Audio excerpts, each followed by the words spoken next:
हां, specially basically सर्वजण जे आहे ते इंस्टाग्राम, फेसबुक, व्हॉट्सॲप, स्नॅपचॅट सारखे जे ॲप्स आहेत मोठ्या प्रमाणात वापरत असतात. तर ज्यावेळेस आपण इलेक्ट्रॉनिक वस्तू वापरतो आणि इलेक्ट्रॉनिक वस्तू वापरत असताना इंटरनेटचा वापर करतो, तर बेसिकली मोबाईल आहे, लॅपटॉप आहे आणि आपला पीसी. जी गोपनीय माहिती आहे, आपला आयडी असेल, पासवर्ड असेल, आपली जी काही माहिती आहे ती चोरीला जाऊ नये यासाठी आपण जी खबरदारी घेतो, थोडक्यात हेच म्हणजे सायबर सिक्युरिटी होय.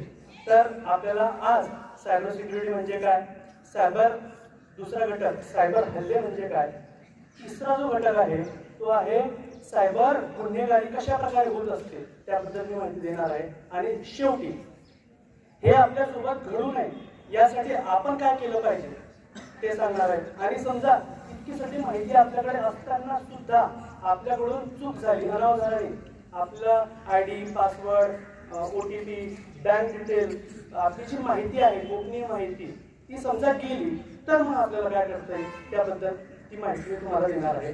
आज तुमच्या सगळ्यांकडे वह्या आहेत, बरोबर, आणि हा जो विषय आहे तो खूप महत्त्वाचा आहे. समजा ही जी माहिती आपल्याला मिळालेली आहे ही माहिती आपण आपले जे पॅरेंट्स आहेत त्यांच्यापर्यंत पोहोचायचं आहे.